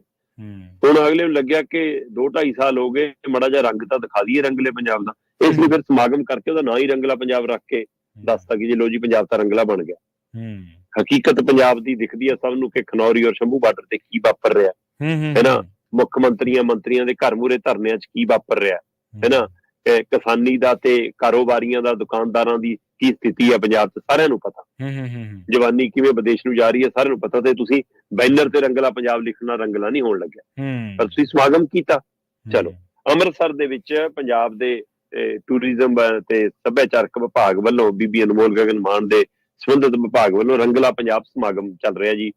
3-4 ਰੋਜ਼ਾ ਮੇਲਾ ਚੱਲ ਰਿਹਾ। ਹਾਂਜੀ। ਸੋ ਉਸ ਮੇਲੇ ਦੇ 6ਵੇਂ ਦਿਨ ਕਹਿੰਦੇ ਜੀ 37.5 ਕਿਲੋ ਦਾ ਪਰੌਂਠਾ, ਮਤਲਬ 37.5 37.5 ਕਿਲੋ ਦਾ ਪਰੌਂਠਾ ਬਣਾ ਕੇ ਵਰਲਡ ਰਿਕਾਰਡ ਪੈਦਾ ਕੀਤਾ ਗਿਆ। ਠੀਕ ਹੈ ਜੀ। ਅਸਲ 'ਚ ਮਤਲਬ ਕਹਿੰਦੇ ਕਿ ਇਹ ਟੀਮਾਂ ਜਿਹੜੀਆਂ ਲੱਗੀਆਂ ਵੀ ਸੀਗੀਆਂ ਪ੍ਰਵੀਨ ਜੀ, ਇਹਨਾਂ ਨੇ ਤਜਰਬੇਦਾਰ ਤਜਰਬਾ ਕੀਤਾ। ਪਹਿਲਾਂ 5 ਕਿਲੋ ਦਾ ਪਰੌਂਠਾ ਬਣਾਇਆ, ਫਿਰ ਕਹਿੰਦੇ ਜੀ ਇਹਨੂੰ ਵਧਾ ਕੇ 7 ਕਿਲੋ ਤੇ ਲਿਆਏ, ਫਿਰ 32 ਕਿਲੋ ਦਾ ਬਣ ਗਿਆ। ਜਦੋਂ 32 ਕਿਲੋ ਦਾ ਬਣਿਆ ਤਾਂ ਇਹਨਾਂ ਨੂੰ ਲੱਗਿਆ ਕਿ ਆਪਾਂ ਇੱਕ ਰਿਕਾਰਡ ਤੋੜ ਸਕਦੇ ਹਾਂ ਜਿਹੜਾ ਲੰਡਨ ਦੇ ਵਿੱਚ ਦਰਜ ਸੀਗਾ ਪਹਿਲਾਂ ਹੀ, ਕਿ 32 ਕਿਲੋ ਦਾ ਸਭ ਤੋਂ ਵੱਡਾ ਪਰੌਂਠਾ ਸੀਗਾ। ਠੀਕ ਹੈ ਜੀ। ਸੋ ਉਸ ਜਦੋਂ 32 ਕਿਲੋ ਤੱਕ ਆ ਗਏ, ਫਿਰ ਉਹਨੂੰ ਲੱਗਿਆ ਕਿ ਸੀ ਤੋਂ ਬੜਾ। 10 ਦਿਨਾਂ ਦੀ ਇਹ ਪ੍ਰੈਕਟਿਸ ਸੀ ਕਹਿੰਦੇ। 10 ਦਿਨਾਂ ਦੀ ਪ੍ਰੈਕਟਿਸ ਜਦੋਂ ਇਸ ਗੱਲ ਤੇ ਆ ਗਏ, ਗਿਨੀਜ਼ ਬੁੱਕ ਦੇ ਵਿੱਚ ਚੈੱਕ ਕੀਤਾ ਕਿ ਹਾਂ 32 ਕਿਲੋ ਦਾ ਪਰੌਂਠਾ ਸਭ ਤੋਂ ਵੱਡਾ ਰਿਕਾਰਡ ਹੈ, ਤੇ ਉਹਨੂੰ ਲੱਗਿਆ ਕਿ ਅਸੀਂ ਇਹ ਰਿਕਾਰਡ ਤੋੜਨ ਦੇ ਨੇੜੇ ਆ ਗਏ। ਤੇ ਫਿਰ ਇਹਨਾਂ ਨੇ ਉਹਦੇ ਪਰ ਕੰਮ ਸ਼ੁਰੂ ਕੀਤਾ ਤੇ ਇਹਦੇ ਲਈ ਇਸ ਦੇ ਲਈ 10 ਟੀਮਾਂ ਲੱਗੀਆਂ ਸੀ ਪ੍ਰਵੀਨ ਜੀ। ਜੀ 10 ਤੋਂ ਵੱਧ ਟੀਮਾਂ ਨੇ ਕੰਮ ਕੀਤਾ। 10-12 ਦਿਨ ਪ੍ਰੈਕਟਿਸ ਚੱਲੀ ਉਹਦੇ ਤੇ। ਪਰੌਂਠਾ ਬਣਾਉਣ ਦੇ ਲਈ 9 ਲੱਖ ਰੁਪਈਆ ਖਰਚ ਕੇ ਦਿੱਲੀ ਤੋਂ 10 ਬਾਏ 10 ਦਾ ਤਵਾ ਲਿਆਂਦਾ। ਅੱਛਾ, ਠੀਕ ਹੈ ਜੀ। 22 ਕਿਲੋ ਦੇ 2 ਬੇਲਣੇ ਮੰਗਵਾਏ ਬਣਵਾ ਕੇ ਸਪੈਸ਼ਲ। 12 ਬਰਨਰ, ਮਤਲਬ ਜਿਹੜੇ ਗੈਸ ਦੇ ਚੁੱਲ੍ਹੇ ਹੁੰਦੇ ਨੇ, ਉਹ ਜਿਵੇਂ 3 ਬਰਨਰ ਵਾਲਾ ਆਪਾਂ ਚੁੱਲ੍ਹਾ ਕਹਿੰਦੇ ਆ ਘਰੇ ਰੱਖ ਲਿਆ, 4 ਵਾਲਾ ਰੱਖ ਲਿਆ, ਉਵੇਂ 12 ਵਾਲਾ ਲਿਆਂਦਾ। ਠੀਕ ਹੈ ਜੀ। ਜਿਹਦੇ ਉੱਪਰ 10 ਬਾਏ 10 ਦੀ ਤਵੀ ਰੱਖੀ ਫਿਰ ਉਹ, ਹੈ ਨਾ। ਸੋ ਉਹ ਰੱਖ ਕੇ ਫਿਰ ਕਹਿੰਦੇ ਜੀ 1000 ਕਿਲੋ ਆਟਾ ਪ੍ਰੈਕਟਿਸ ਸਣੇ ਆ ਅਸਲੀ ਪਰੌਂਠਾ ਬਣਾਉਣ ਤੱਕ ਲੱਗਿਆ। 1000 ਕਿਲੋ ਆਟਾ। ਸੋ ਇਸ ਤਰ੍ਹਾਂ ਕਹਿੰਦੇ ਜੀ ਇਹ ਸਾਰੇ ਕੰਮ ਦੇ ਵਿੱਚ ਮਤਲਬ ਜਿੰਨੇ ਲੋਕ ਲੱਗੇ ਸੀਗੇ, 8 ਤੋਂ 10 ਟੀਮਾਂ ਜਿਹੜੀਆਂ ਲੱਗੀਆਂ ਸੀ, ਆ ਸਾਰੀ ਪ੍ਰਕਿਰਿਆ ਦੇ ਵਿੱਚ 10 ਦਿਨਾਂ ਦੀ ਪ੍ਰੈਕਟਿਸ ਵੀ, ਸਮਾਨ ਲਿਆ ਵੀ, ਬਣਾ ਵੀ, ਉਸ ਨੂੰ ਪੇਸ਼ ਕਰ ਵੀ, 60 ਲੱਖ ਰੁਪਈਆ ਖਰਚ ਆ ਗਿਆ। ਠੀਕ ਹੈ ਜੀ। ਸੋ 60 ਲੱਖ ਰੁਪਈਆ ਖਰਚ ਕੇ ਪੰਜਾਬ ਦੇ ਵਿੱਚ ਸਭ ਤੋਂ ਵੱਡਾ ਪਰੌਂਠਾ 8 ਫੁੱਟ ਲੰਬਾ, 4 ਫੁੱਟ ਚੌੜਾ, ਇਹ ਮੇਥੀ ਦਾ 37.5 ਕਿਲੋ ਵਾਲਾ ਪਰੌਂਠਾ ਬਣ ਕੇ ਤਿਆਰ ਹੋਇਆ ਤੇ Guinness book of world record ਦੇ ਵਿੱਚ ਰਿਕਾਰਡ ਦਰਜ ਹੋਇਆ। ਉਹਨਾਂ ਦੀ ਟੀਮ ਨੇ ਬਕਾਇਦਾ ਉੱਥੇ ਅੰਮ੍ਰਿਤਸਰ ਦੇ ਦੁਸ਼ਹਿਰਾ ਗਰਾਊਂਡ ਦੇ ਵਿੱਚ ਇਸ ਨੂੰ ਰੱਖਿਆ ਗਿਆ। 200 ਬੰਦਿਆਂ ਨੇ ਇਹਦਾ ਸਵਾਦ ਲਿਆ। ਸਵੇਰੇ 10 ਵਜੇ ਪਰੌਂਠਾ ਬਣਾਉਣਾ ਸ਼ੁਰੂ ਕੀਤਾ ਸੀ, 12:30 ਵਜੇ ਬਣਿਆ, ਮਤਲਬ 2.5 ਘੰਟੇ ਤੋਂ ਵੱਧ ਵਕਤ ਨੂੰ ਲੱਗਿਆ ਸੀ। ਫਿਰ 200 ਬੰਦਿਆਂ ਨੂੰ ਇਹਦਾ ਸਵਾਦ ਵੀ ਦਿਖਾਇਆ ਤੇ ਫਿਰ DC ਸਾਹਿਬ ਨੂੰ ਤੇ ਸੰਬੰਧਿਤ ਵਿਭਾਗ ਦੇ ਅਧਿਕਾਰੀਆਂ ਨੂੰ ਉਹ ਗਿਨੀਜ਼ ਬੁੱਕ ਵਰਲਡ ਰਿਕਾਰਡ ਦਾ ਉਹ ਸਰਟੀਫਿਕੇਟ ਸੌਂਪ ਦਿੱਤਾ ਗਿਆ। ਸੋ ਇਸ ਲਈ ਸਾਨੂੰ 60 ਲੱਖ ਦੇ ਵਿੱਚ ਪਿਆ ਜੀ ਦੁਨੀਆ ਦਾ ਸਭ ਤੋਂ ਵੱਡਾ ਪਰੌਂਠਾ। ਸਰਕਾਰੀ ਅਧਿਕਾਰੀਆਂ ਨੂੰ ਤਾਂ ਚੰਗਾ ਹੋ ਗਿਆ, ਸ਼ਿਕਾਇਤ ਆ ਜੀ, ਉਹ ਤਾਂ ਹਜਮ ਵੀ ਕਰ ਲੈਣਗੇ, ਆਮ ਬੰਦੇ ਲਈ ਔਖਾ ਇੰਨਾ ਮਹਿੰਗਾ। ਪ੍ਰਵੀਨ ਜੀ ਹਾਂਜੀ, ਸੱਚਾਈ ਤਾਂ ਇਹ ਆ ਕਿ ਜੇ ਪਰੌਂਠੇ ਦੀ ਜਾਂਚ ਹੋ ਜਵੇ ਨਾ ਕਈ ਪਰੌਂਠੇ ਹੋਰ ਬਣ ਜਾਣਗੇ ਤਾਂ 200 ਬੰਦਿਆਂ ਨੇ ਤਾਂ ਵਿਚਾਰਿਆਂ ਨੇ ਉਹ ਜਿਹੜਾ ਪਾ ਕੇ ਲੰਬਾ ਰੱਖਿਆ ਵਾ ਸੀਗਾ ਪਰੌਂਠਾ ਉਹੀ ਛਕਿਆ ਨਾ, ਪਰ ਉਹ ਤੋਂ ਰੱਖਣ ਤੋਂ ਪਹਿਲਾਂ ਇਹ 60 ਲੱਖ ਦੇ ਵਿੱਚੋਂ ਕਿੰਨੇ ਪਰੌਂਠੇ ਬਣ ਕੇ ਖਾ ਲਏ, ਇਹ ਜਾਂਚ ਦਾ ਵਿਸ਼ਾ। ਉਦੋਂ ਪਹਿਲਾਂ ਪਰੌਂਠਾ ਬਣਨ ਤੋਂ ਪਹਿਲਾਂ ਕਿੰਨੀ ਸ਼ਕਾਈ ਹੋ ਗਈ, ਇਹਦੀ ਵੀ ਜਾਂਚ। ਇਹ ਤਾਂ 200 ਲੋਕਾਂ ਨੇ ਤਾਂ ਬਣਿਆ ਹੋਇਆ ਛਕਿਆ ਨਾ, ਜਿਹੜਾ ਬਣ ਗਿਆ, ਪਰ ਬਣਨ ਤੋਂ ਪਹਿਲਾਂ ਕਿੰਨੀ ਸ਼ਕਾਈ ਹੋ ਗਈ ਉਹਦੀ, ਬਿੰਨਾ ਬਣੇ ਜਿਹੜਾ ਛਕਿਆ ਉਹ ਕਿੱਥੇ ਆ। ਬਾਕੀ ਜਿਹੜੀ ਤੁਸੀਂ ਗੱਲ ਬਾਰਡਰਾਂ ਦੀ ਕੀਤੀ ਹੈ ਨਾ, ਸ਼ੰਭੂ ਤੇ ਖਨੌਰੀ ਦੀ, ਉਹਦੇ ਵਿੱਚ ਸ਼ਰਮਾ ਜੀ ਮਾਹੌਲ ਹੋਣਾ ਚਾਹੀਦਾ। ਠੀਕ ਹੈ, ਇਹੋ ਜਿਹੇ ਰਿਕਾਰਡ ਸਰਕਾਰਾਂ ਦੇ ਸ਼ੌਂਕ ਹੁੰਦੇ ਆ, ਸਰਕਾਰਾਂ ਬਣਾ ਲੈਣ, ਕੋਈ ਗੱਲ ਨਹੀਂ। 60 ਲੱਖ ਰੁਪਈਆ ਲਾ ਕੇ ਜੇ ਇੱਕ ਸਰਟੀਫਿਕੇਟ ਮਿਲਦਾ ਤੇ ਲੈ ਲੈਣਾ ਚਾਹੀਦਾ। ਇਸ਼ਤਿਹਾਰਬਾਜ਼ੀ ਤੇ ਵੀ ਤਾਂ ਅਸੀਂ ਕਰੋੜਾਂ ਖਰਚ ਹੀ ਰਹੇ ਹਾਂ ਨਾ, ਅਸੀਂ ਇਹ ਵੀ ਇਸ਼ਤਿਹਾਰ 'ਚ ਦੇਣਾ। ਹਾਂਜੀ, ਇਹ ਇਸ਼ਤਿਹਾਰ 'ਚ ਦੇਣਾ। ਵਾਹ, ਕਿਆ ਬਾਤ। ਪਰ ਹਾਲਾਤ ਤੁਹਾਡੇ ਕਿਸ ਤਰੀਕੇ ਦੇ ਨੇ, ਤੁਹਾਡੇ ਲੋਕਾਂ ਦੇ ਉੱਤੇ ਕੈਸਾ ਦੌਰ ਚੱਲ ਰਿਹਾ, ਇਹ ਜ਼ਰੂਰ ਧਿਆਨ ਦੇ ਵਿੱਚ ਰੱਖਣਾ ਚਾਹੀਦਾ। ਗੁਜਰਾਤ ਦੇ ਵਿੱਚੋਂ ਕਹਿੰਦੇ ਡਰੱਗ ਦੀ ਸਭ ਤੋਂ ਵੱਡੀ ਖੇਪ ਫੜੇ ਜਾਣ ਦੇ ਨਾਲ ਕੀ ਰੁਕੂਗਾ ਇੰਪੋਰਟ ਐਕਸਪੋਰਟ ਦਾ ਕਾਰੋਬਾਰ ਜੀ ਉੱਥੇ? ਬਿਲਕੁਲ ਵੱਡਾ ਸਵਾਲ ਆ ਪ੍ਰਵੀਨ ਜੀ। ਸਾਡੀ ਹੱਦ ਪਾਕਿਸਤਾਨ ਨਾਲ ਲੱਗਦੀ ਆ, ਕਿ ਉਹ ਹੱਦ ਗੁਜਰਾਤ ਦੀ ਵੀ ਲੱਗਦੀ ਆ। ਜੀ ਬਿਲਕੁਲ। ਚਾਹੇ ਉਹਦੇ ਅਰਬ ਸਾਗਰ ਦੇ ਰਾਹੀਂ ਉਹਨਾਂ ਦਾ ਕਾਰੋਬਾਰ ਚੱਲਦਾ ਵਿਦੇਸ਼ੀ ਮੁਲਕਾਂ ਨਾਲ, ਤੇ ਸਾਡਾ ਸੜਕੀ ਮਾਰਗ ਰਾਹੀਂ ਚੱਲਦਾ, ਪਰ ਕਿੰਨਾ ਕੁ ਖੁੱਲਿਆ ਜੀ ਸਾਡਾ ਰਾਹ। ਪੰਜਾਬ ਦੇ ਰਾਹੀਂ ਕਿੰਨਾ ਕੁ ਐਕਸਪੋਰਟ ਇੰਪੋਰਟ ਦਾ ਕੰਮ ਹੁੰਦਾ। ਮਤਲਬ ਜੇ ਕਾਰੋਬਾਰ ਚੱਲਦਾ ਤਾਂ ਵੀ ਕਾਰੋਬਾਰੀਆਂ ਨੇ ਕਮਾਉਣਾ, ਆਮ ਲੋਕਾਂ ਨੂੰ ਤਾਂ ਝੂਰਾ ਪੂਰਾ ਆਉਣਾ। ਜੀ ਉਹਨਾਂ ਚੋਂ ਮਜ਼ਦੂਰ ਨੇ, ਉਹਨਾਂ ਚ ਪੱਲੇਦਾਰ ਨੇ, ਉਹਨਾਂ ਚ ਰੇਹੜੀ ਫੇੜੀ ਵਾਲੇ ਨੇ, ਉਹਨਾਂ ਚ ਟਰੱਕਾਂ ਵਾਲੇ ਨੇ, ਹੈਨਾ, ਉਹਨਾਂ ਚ ਟੈਂਪੂਆਂ ਵਾਲੇ ਨੇ, ਉਹਨਾਂ ਨੇ ਕਿੰਨਾ ਕੁ ਕਮਾਉਣਾ ਜਨਾਬ। ਤੇ ਪਰ ਕੰਮ ਤਾਂ ਬੜੇ ਵਪਾਰੀਆਂ ਦਾ ਹੀ ਜਾਂਦਾ ਨਾ, ਮਾਲ ਤਾਂ।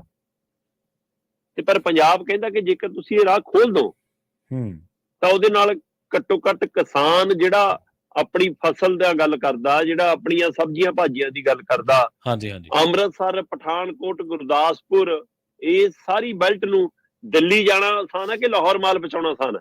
ਬਿਲਕੁਲ ਸਹੀ ਹੈ ਜੀ। ਉਹਦੀ ਕੀਮਤ ਦਾ ਫਰਕ ਦੇਖੋ ਕਿ ਦਿੱਲੀ ਪਹੁੰਚ ਕੇ ਵੀ ਸਮਾਂ ਵੱਧ ਲਾ ਕੇ ਵੀ ਕੀਮਤ ਨਹੀਂ ਮਿਲਣੀ, ਤੇ ਉਧਰ ਲਾਹੌਰ ਤੁਹਾਨੂੰ ਕਿੰਨੀ ਕੀਮਤ ਮਿਲਣੀ, ਤੇ ਉਧਰ ਭੁੱਖਮਰੀ ਤੋਂ ਅਗਲੇ ਨੂੰ ਰਾਹਤ ਵੀ ਮਿਲਣੀ। ਸੋ ਇਹ ਰਾਹ ਨਹੀਂ ਖੁੱਲਦਾ। ਕਹਿੰਦੇ ਜੀ ਹਾਂ ਇਹਦੇ ਰਾਹੀਂ ਚਿੱਟਾ ਆ ਜਾਂਦਾ ਜੀ, ਭਾਈ ਸਕੈਨਰ ਕਿਹਨੇ ਲਾਉਣੇ, ਕਿਹਨੇ ਕਰਨੀ?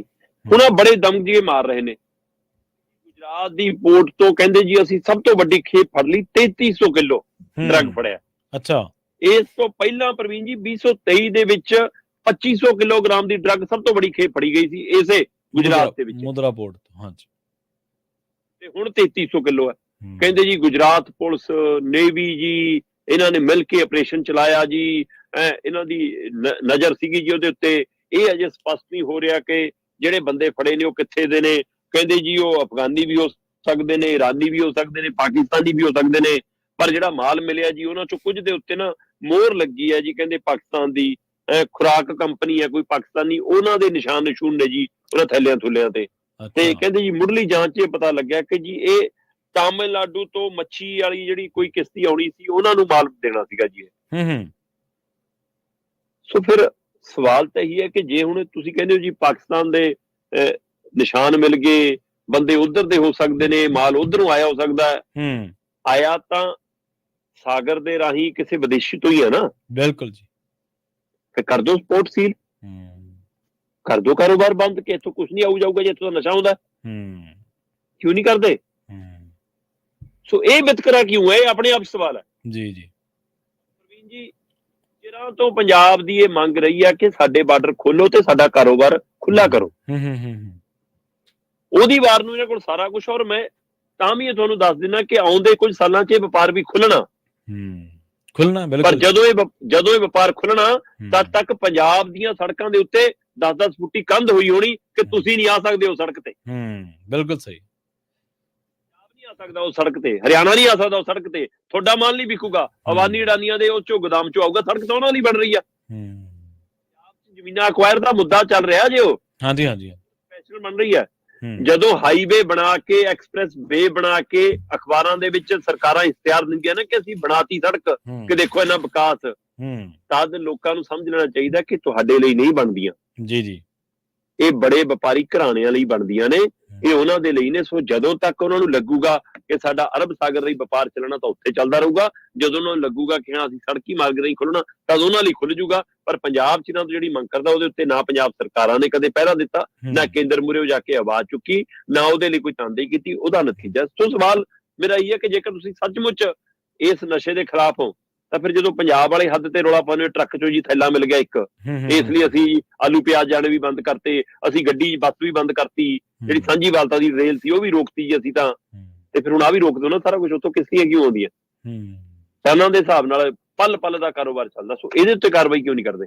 ਸੋ ਇੱਥੇ ਦਮਗੇ ਮਾਰ ਕੇ ਭਰ ਕੇ ਦਿਖਾਉਂਦੇ, ਦੇਖੋ ਜੀ ਅਸੀਂ ਖੇਪ ਫੜ ਲਈ, ਤੇ ਖੇਪ ਤਾਂ ਇੱਥੇ ਵੀ ਬੜੀ ਜਾਂਦੀ ਹੈ ਜੀ। ਸੋ ਇਹ ਆਪਣੇ ਆਪ 'ਚ ਇੱਕ ਹਵਾਲਾ ਕਿ ਸਰਕਾਰ ਦੋਹਰੀ ਖੇਡ ਖੇਡਦੀ ਹੈ। ਸੋ ਇਹ ਵਿਤਕਰਾ ਕਿਉਂ ਪੰਜਾਬ ਨਾਲ? ਜੀ ਬਿਲਕੁਲ। 2017-18 ਦੇ ਵਿੱਚ ਸ਼ਰਮਾ ਜੀ ਇਹਦੇ ਤੇ ਇੱਕ ਰਿਪੋਰਟ ਮੈਂ ਬਣਾਈ ਸੀ, ਵਾਘਾ ਅਟਾਰੀ ਜਿਹੜਾ ਵਪਾਰ ਹੈ, ਕਿਉਂਕਿ ਉਦੋਂ ਉਹਨਾਂ ਸਮਿਆਂ ਦੇ ਵਿੱਚ ਜੀ ਬੰਦ ਹੁੰਦਾ 18-19 ਦੇ ਗੇੜ ਜੇ 'ਚ 1500 ਕਰੋੜ ਰੁਪਏ ਦਾ, ਜਿਹੜਾ ਤੁਸੀਂ ਗੱਲ ਕੀਤੀ ਨਾ ਕਿ ਜਿਹੜੇ ਮਾਲ ਢੋਣ ਵਾਲੇ ਨੇ, ਗਰੀਬ ਨੇ, ਮਾਤੜ ਨੇ, ਆਮ, ਉੱਥੇ ਜਿਹੜੇ ਟਰੱਕਰ ਨੇ, ਟਰੱਕਿੰਗ ਦਾ ਕੰਮ ਕਰਦੇ ਨੇ, ਇੱਧਰ ਉੱਧਰ ਆਉਂਦੇ ਜਾਂਦੇ ਨੇ, ਜਿਹੜੇ ਉੱਥੇ ਢਾਬਿਆਂ ਵਾਲੇ ਨੇ, ਰਿਕਸ਼ਾ ਵਾਲੇ, ਰੇਹੜੀਆਂ ਫੜੀਆਂ ਵਾਲੇ ਤੇ ਮਾਲ ਦੀ ਢੋਆ ਢੁਆਈ, 1500 ਕਰੋੜ ਰੁਪਈਆ ਉਹ ਕਮਾਉਂਦੇ ਨੇ ਆਪਦੇ। ਕਿੰਨੇ ਚੁੱਲ੍ਹੇ ਚੱਲਦੇ ਹੋਣਗੇ? 700-800 ਚੁੱਲ੍ਹਾ ਚੱਲਦਾ, ਇੰਨਾ ਬੰਦਾ ਉੱਥੇ ਕੰਮ ਕਰਦਾ ਸੀ। ਪਰ ਜਦੋਂ ਤੋਂ ਬੰਦ ਆ, ਸਾਰਾ ਕੁਝ ਠੱਪ ਆ। ਬਿਲਕੁਲ ਬਿਲਕੁਲ। ਨੁਕਸਾਨ ਕਿਹਦਾ? ਕਿਹਦੇ ਲੋਕ ਸੀ? ਸਾਡੇ ਸੀ ਨਾ। ਕੋਈ ਬੋਰੀ ਢੋਣ ਵਾਲਾ ਸੀ, ਕੋਈ ਟਰੱਕ ਚਲਾਉਣ ਵਾਲਾ ਸੀ, ਆਹੀ ਤਾਂ ਗੱਲ ਹੈ, ਕੋਈ ਢਾਬੇ ਵਾਲਾ ਸੀ। ਹਾਂਜੀ, ਅਗਲੀ ਖਬਰ ਦੇ ਵੱਲ ਵਧੀਏ ਤੇ ਗੱਲ ਕਰੀਏ ਕਾਂਗਰਸ ਦੀ। ਹਿਮਾਚਲ 'ਚ ਕਹਿੰਦੇ ਕਾਂਗਰਸ ਦੀ ਸਰਕਾਰ ਤਾਂ ਬਚ ਗਈ ਸ਼ਰਮਾ ਜੀ, ਪਰ ਸੀਐਮ ਦਾ ਬਚਣਾ ਮੁਸ਼ਕਲ ਹੈ। ਬਿਲਕੁਲ ਪ੍ਰਵੀਨ ਜੀ, ਜੋ ਕੱਲ ਦਿਨ ਭਰ ਚੱਲਿਆ ਡਰਾਮਾ, ਉਸ ਡਰਾਮੇ 'ਚ ਇੱਕ ਵਾਰ ਤਾਂ ਲੱਗਦਾ ਸੀਗਾ ਕਿ ਸਰਕਾਰ ਗਿਰ ਵੀ ਸਕਦੀ ਹੈ, ਪਰ ਨਾ ਤਾਂ ਅਜੇ ਕਾਂਗਰਸੀ ਇਸ ਗੱਲ ਲਈ ਤਿਆਰ ਸੀਗੇ ਕਿ ਇੱਕਦਮ ਸਰਕਾਰ ਡਿੱਗ ਲਈ ਆਪਣੀ, ਤੇ ਦੂਜਾ ਜਿਸ ਕਦਰ ਕਾਂਗਰਸ ਨੇ ਆਪਣੇ ਨੁਮਾਇੰਦੇ ਧੜਾ-ਧੜ ਉੱਥੇ ਫਟਾਫਟ ਭੇਜੇ, ਭੁਪਿੰਦਰ ਹੁੱਡਾ ਹੋਰੀਆਂ ਟੀਮ ਸਾਰੀ ਉੱਥੇ ਲਾਈ। ਉਸ ਤੋਂ ਬਾਅਦ ਵੀਰਭੱਦਰ ਦੇ ਪਰਿਵਾਰ ਨੂੰ, ਖਾਸ ਕਰ ਵੀਰਭੱਦਰ ਦੇ ਮੁੰਡੇ ਨੂੰ ਜਿਵੇਂ ਸਮਝਾਇਆ ਬੁਝਾਇਆ ਗਿਆ ਕਿ ਭਾਈ ਤੇਰੇ ਪਿਓ ਦਾ ਜਿਹੜਾ ਰਿਕਾਰਡ ਬੋਲਦਾ ਰਿਹਾ, ਤੂੰ ਉਹਨੂੰ ਨਾ ਮਿੱਟੀ ਕਰ ਲਈ, ਕੋਈ ਗੱਲ ਨਹੀਂ, ਆਪਾਂ ਕਰਦੇ ਹਾਂ ਕੁਛ। ਉਸ ਤੋਂ ਬਾਅਦ ਉਹਦਾ ਗੁੱਸਾ ਗਿਲਾ ਠੰਡਾ ਕੀਤਾ ਗਿਆ। ਇੱਕ ਮੰਤਰੀ ਦਾ ਜਿਹੜਾ ਅਸਤੀਫਾ ਸੀ, ਉਹ ਫਿਰ 9 ਘੰਟਿਆਂ ਬਾਅਦ ਇਹਦਾ ਅਸਤੀਫਾ ਵਾਪਸ ਲਿਆ ਗਿਆ। ਸੋ ਇਸ ਹਵਾਲੇ ਨਾਲ ਮਤਲਬ ਕਿ ਉਹ ਸ਼ਾਂਤੀ ਹੁੰਦੀ ਹੈ ਤੇ ਉਹ ਤੋਂ ਬਾਅਦ ਮਤਲਬ ਕਿ ਸਰਕਾਰ ਡਿੱਗਣੋਂ ਬਚ ਜਾਂਦੀ ਹੈ। ਠੀਕ ਹੈ ਜੀ। ਕੱਲ ਬਜਟ ਦਾ ਦਿਨ ਸੀ ਤੇ ਇੱਕ ਤਰ੍ਹਾਂ ਨਾਲ ਸਰਕਾਰ ਤਾਂ ਘੱਟ ਗਿਣਤੀ 'ਚ ਆ ਗਈ ਸੀ, ਜਦੋਂ ਇਹਨਾਂ ਦੇ 6 ਬੰਦੇ ਤਾਂ ਗਾਇਬ ਹੀ ਹੋ ਗਏ, 3 ਬੰਦੇ ਆਜ਼ਾਦ ਦੂਏ ਪਾਸੇ ਚਲੇ ਗਏ। ਸੋ ਪਰ ਅਚਾਨਕ ਫਿਰ ਸਪੀਕਰ ਨੇ ਖੇਡ ਖੇਡੀ, ਉਹਨਾਂ ਨੇ 15 ਬੰਦੇ ਵਿਰੋਧੀ ਧਿਰ ਦੇ ਸਸਪੈਂਡ ਕਰਤੇ ਭਾਜਪਾ ਦੇ। ਤੋ ਸਸਪੈਂਡ ਕਰਨ ਨਾਲ 40 ਵਾਲੀ ਕਾਂਗਰਸ ਦੇ 6 ਬਾਹਰ ਸੀ, ਉਹਨਾਂ ਕੋਲ 34 ਸੀਗੇ। ਸੋ ਭਾਜਪਾ ਦੇ 25 ਚੋਂ 15 ਸਸਪੈਂਡ ਕਰਕੇ 10 ਰਹਿ ਗਏ। ਸੋ ਇਸ ਲਈ ਕੋਰਮ ਪੂਰਾ ਹੋ ਗਿਆ ਤੇ ਉਹਨਾਂ ਨੇ ਬਜਟ ਪਾਸ ਕਰਤਾ। ਸੋ ਇਸ ਤਰ੍ਹਾਂ ਸਰਕਾਰ ਤਾਂ ਬਚ ਗਈ। ਪਰ ਦਿਨ ਪਰ ਜਿਹੜੀ ਕਾਰਵਾਈ ਚੱਲੀ, ਉਹਦੇ ਵਿੱਚ ਸਭ ਤੋਂ ਅਹਿਮ ਸੀਗਾ ਕਿ 15 ਸਸਪੈਂਡ ਪਹਿਲਾਂ ਕੀਤੇ, ਫਿਰ ਦੁਪਹਿਰ ਨੂੰ 6 ਜਿਹੜੇ ਮਤਲਬ ਕਿ ਕਹਿੰਦੇ ਸੀਗੇ ਕਿ ਇਹ ਯੋਗਤਾ ਨਹੀਂ ਪੂਰੀ ਰੱਖਦੇ ਆਪਣੀ ਕਾਂਗਰਸ ਦੇ, ਉਹਨਾਂ ਦੇ ਉੱਤੇ ਕਾਰਵਾਈ ਸੀ, ਉਹਨੂੰ ਰੋਕ ਲਿਆ ਜੇ, ਹੈ ਨਾ। ਫਿਰ ਹੁੱਡੇ ਨੇ, ਡੀਕੇ ਨੇ, ਇਹਨੇ ਕਾਂਗਰਸ ਦੇ ਇਕੱਲੇ ਐਮਐਲਏ ਨੂੰ ਪੁੱਛਿਆ ਕਿ ਠੀਕ ਹੈ, ਜੇ ਲੀਡਰ ਪਰਿਵਰਤਨ ਕਰ ਦਈਏ, ਲੀਡਰ ਤਬਦੀਲੀ ਕਰ ਦਈਏ, ਫਿਰ ਸਹੀ ਹੈ। ਸੋ ਇਹ ਸਾਰੀ ਕਵਾਇਦ ਚੱਲੀ। ਅਸਲ 'ਚ ਕੀ ਸੀਗਾ ਕਿ ਸੁਖਰਾਮ ਹੋਰਾਂ ਨੇ ਸਾਰੀਆਂ ਚੀਜ਼ਾਂ ਨੂੰ ਲਾਈਟਲੀ ਲਿਆ। ਠੀਕ ਹੈ ਜੀ। ਮੰਤਰੀ ਨਾਰਾਜ਼ ਸੀ, ਉਹਨਾਂ ਨੂੰ ਲਾਈਟਲੀ ਲਿਆ। ਉਹਨਾਂ ਨੇ ਸ਼ਿਕਾਇਤ ਕੀਤੀ, ਉਹਨਾਂ ਨੂੰ ਮਤਲਬ ਬੜੇ ਹਲਕੇ 'ਚ ਲਿਆ। ਕੁਝ ਐਮਐਲਏ ਕਹਿੰਦੇ ਸਾਡੀ ਸੁਣਵਾਈ ਨਹੀਂ ਹੁੰਦੀ ਜੀ, ਕਾਂਗਰਸ ਦੀ ਸਰਕਾਰ ਹੋ ਕੇ ਕਾਂਗਰਸ ਦੀ ਸੁਣਵਾਈ ਨਹੀਂ, ਉਹਨੂੰ ਬੜੇ ਹਲਕੇ ਚ ਲਿਆ। ਫਿਰ ਜਿਹੜਾ ਸੰਗਠਨ ਹੈ ਕਾਂਗਰਸ ਦਾ, ਉਹਦੇ ਪ੍ਰਧਾਨ ਨਾਲ ਇਹਨਾਂ ਦੀ ਤਾਲਮੇਲ ਨਹੀਂ ਸਹੀ ਬੈਠਦਾ ਸੀ, ਪ੍ਰਿਤਪਾ ਸਿੰਘ ਹੋਰਾਂ ਨਾਲ ਜਿਹੜੀ ਐਮਪੀ ਵੀ ਆ। ਸੋ ਉੱਥੇ ਵੀ ਉਹਨਾਂ ਦੀ ਪਰਵਾਹ ਨਹੀਂ ਕੀਤੀ। ਉਹਨੇ ਕਹਿੰਦੇ ਦਿੱਲੀ ਕਿਵੇਂ ਸ਼ਿਕਾਇਤਾਂ ਵੀ ਕੀਤੀਆਂ। ਵੀਰਭੱਦਰ ਦਾ ਮੁੰਡਾ ਕਹਿੰਦਾ ਕਿ ਮੈਂ ਕਹਿੰਦਾ ਰਿਹਾ ਕਿ ਤੁਸੀਂ ਮੇਰੇ ਪਿਓ ਦੇ ਨਾਂ ਤੇ ਚੋਣ ਜਿੱਤ ਕੇ ਆਏ ਹੋ, ਉਹਦੇ ਬੁੱਤ ਲਈ ਥਾਂ ਹੀ ਦੇ ਦਿਓ ਮਾੜੀ ਮੋਟੀ, ਕਹਿੰਦਾ ਉਹਦੇ ਪਰ ਸੁਣਵਾਈ ਨਹੀਂ ਹੋਈ। ਇਹ ਸਾਰੀਆਂ ਨਾਰਾਜ਼ਗੀਆਂ ਕਹਿੰਦੇ ਵੱਡੀਆਂ ਬਣ ਗਈਆਂ ਤੇ ਜਿਹੜਾ ਫਿਰ ਗੁੱਸਾ ਕੱਢਣ ਦਾ ਮੌਕਾ ਰਾਜ ਸਭਾ ਚੋਣਾਂ ਚ ਮਿਲ ਗਿਆ। ਸੋ ਹੁਣ ਕਾਂਗਰਸ ਉਸ ਡੈਮੇਜ ਕੰਟਰੋਲ ਨੂੰ ਕਰਨ ਚ ਲੱਗੀ ਆ ਤੇ ਇਹ ਕੋਸ਼ਿਸ਼ ਕਰ ਰਹੀ ਹੈ ਕਿ ਜੇਕਰ ਬਦਲ ਦਿੱਤਾ ਜਾਵੇ ਮੁੱਖ ਮੰਤਰੀ, ਕੀ ਉਹਦੇ ਨਾਲ ਸਾਰਾ ਕੁਝ ਸੈੱਟ ਹੋ ਜਾਊਗਾ। ਪਰ ਅਜੇ ਵੀ ਮਤਲਬ ਸੁਖਰਾਮ ਇਹ ਦਾਅਵਾ ਕਰਦੇ ਨੇ ਕਿ ਮੇਰੇ ਸੰਪਰਕ ਚ ਵੀ ਭਾਜਪਾ ਦੇ ਐਮਐਲਏ ਹੈਗੇ, ਜੀ ਏਦਾਂ ਆਉਣਾ ਤਾਂ ਏਦਾਂ ਆ ਜਾਓ, ਹੈਨਾ। ਤੇ ਉਧਰ ਭਾਜਪਾ ਵੀ ਦਾਅਵੇ ਕਰਦੀ ਹੈ ਕਿ ਸਾਡੇ ਕੋਲ ਵੀ ਕੁਝ ਹੋਰ ਐਮਐਲਏ ਹੈਗੇ ਨੇ। ਪਰ ਜਿਹੋ ਜਿਹੀ ਬਦਨਾਮੀ ਭਾਜਪਾ ਦੀ ਚੰਡੀਗੜ੍ਹ ਚ ਮੇਅਰ ਵਾਲੇ ਮਾਮਲੇ ਚ ਹੋਈ ਆ, ਤੇ ਮੈਨੂੰ ਨਹੀਂ ਲੱਗਦਾ ਲੋਕ ਸਭਾ ਚੋਣਾਂ ਤੋਂ ਪਹਿਲਾਂ ਕੋਈ ਆਪਣੇ ਤੇ ਹੋਰ ਇਹੋ ਜਿਹਾ ਦਾਗ ਲਵਾਉਣਾ ਚਾਹਵੇ।